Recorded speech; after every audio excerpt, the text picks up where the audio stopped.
Greetings, salutations, and hello on this Tuesday, November the 4th, 2025, year of our Lord. And I hope this message finds you doing very well wherever you are, morning, noon, or night. We are now cruising to midweek here in the first week of November. And I've been looking at the holiday season and travel plans and all those things and just realizing, wow, we really are at the end of the year. I think we've got 47 days until, let's see here. I think it was 47. It's about 47, basically more days until winter, is what it is. So pretty crazy. Can't believe that that's where we're at, but we are indeed there. And of course, 47 days until winter. We're at day 308 of 2025 already. Kind of hard to believe. It's also election day here in the United States, the big national election day, which comes around every November. A year from now, it's going to be really wild with what we call the midterm elections. So that's, Congress, House of Representatives, and Senate. And it's going to be a wild, wild year leading up to that. It's just going to be wild. And the political atmosphere in this country is going to get crazier and crazier, as if it's not crazy enough already. And I'm not here to comment on that as much as I am, how do we thrive in a period of total chaos and conflict? How can we maintain our sanity, our connections, keep a clear head? I mean, that's really been the focus this year. Next year is going to take on a bit of a different flavor. So that's on my mind. Weather-wise, man, we are really in the shank of the fall, feeling a little wintry, reminding us that winter's around the corner. It's 47 degrees Fahrenheit as we speak, so it's pretty cool.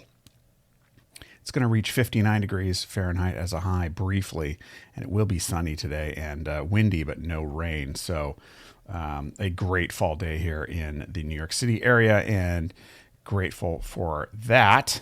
And I don't really see much in terms of rain this week at all, not until the weekend. So that's good. So it'll be either cloudy or sunny, which it's just my favorite. The sun in the fall, man, the way it hits the leaves, it's just glorious and fantastic.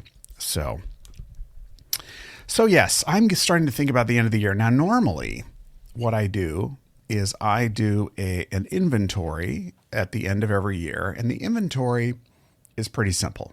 It's basically a laundry list of things that I will consider wins, successes of some sort. Now, do we have to get a little artistic in our license to call something a win sometimes? Yeah, I mean, to some degree.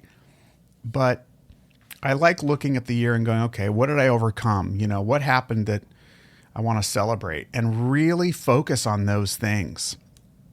And that includes even mistakes that, hey, if you learn from a mistake, that's a win, right? So you put it all in there, but you frame it as positive growth. And last year, for various reasons, I didn't do it.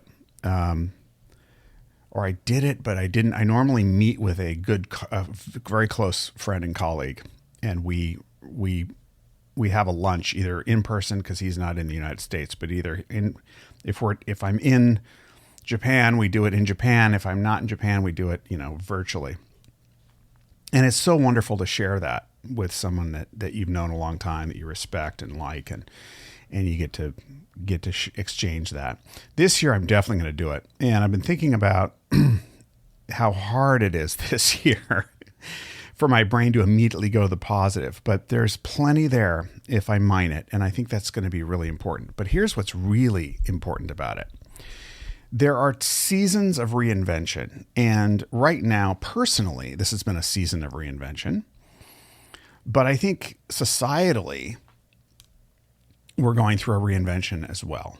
And whether you like what's being reinvented or not, that's not the issue. The issue is things are being overturned. And every time that happens, there's an opportunity to do something new. And so on an individual level, the question is, what's the new thing? Now, in the past, I would have thought that doing a new thing meant getting rid of old things and really changing the storefront, to use a metaphor, right? So before I had a lemonade stand, and now I'm selling tires.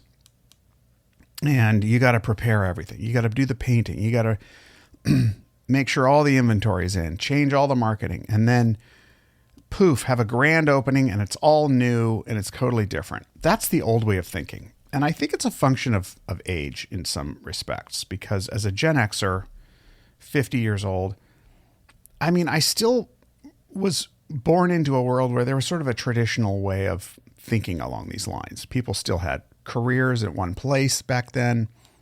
The world I came into, had pensions, unions were more prevalent, etc. So there was just a whole different world coming in. But we are now in an age of entrepreneurship. And part of it is the glorification of entrepreneurship, but part of it's out of necessity. And here's what I mean. Every day there's more and more stories about more and more layoffs that are almost certainly directly related to large corporations that are figuring out that with AI and other efficiencies, they can make more money with fewer people. Now, it used to be when you raised money, when you made more income, you needed more people to service more clients, to sell more, to build on that success. But we're seeing now companies that are making more profit with fewer people. Now, I don't know how far that's going to extend out, but for right now, we've got a new situation where companies that are more profitable than ever are able to lay off thousands and thousands and thousands of people. So what that means is there's a whole bunch of people who are going to be on the market trying to figure out where they take their marketing skills, their programmer skill, whatever they've got, and take somewhere else. And most likely, many of them are going to end up having their own businesses or working for startups or smaller businesses. This is the era of reinvention on a macro level. And I think about how it plays out for me individually. I'm thinking more and more and more these days that when we think about reinvention, we don't have to think about changing everything over in an instant. In fact, it's quite the opposite. It's a journey. I don't have to change my LinkedIn profile completely on day 2, because what if it's better actually to take it more slowly. Leave certain things in place, even if they don't reflect your current thinking or offerings. Have individual conversations, build individual opportunities behind the scenes, and progressively move everything in that direction as you're feeling it out, seeing what's working, testing out language, testing out offerings.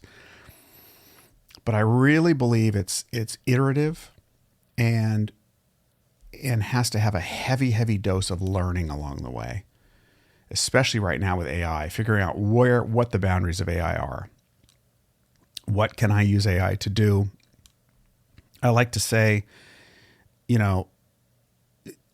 technology will operationalize your business, but relationships will make it irresistible, right? Technology makes your business operational. Relationships make it irresistible. And the irresistible part is that feeling that people have, that human connection they have to your brand.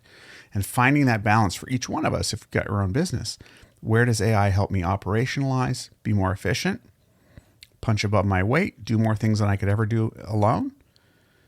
And then how do I keep the real human edge that will attract good people to me and help me help them and deliver great value? That's the great reinvention that we have to be thinking about constantly. That's where I'm thinking about anyway. That's the space that I'm in really most of this year. And what's emerging, ing, is beautiful. It's exciting. And I'm more excited about 2026 than ever because I'm allowing this thing to breathe and morph and form as I go along. So for what it's worth, I hope that's helpful to you if you're in a reinvention season. And I think we all need to be thinking about that right now, even if you think you've got a stable corporate job. Things are really changing.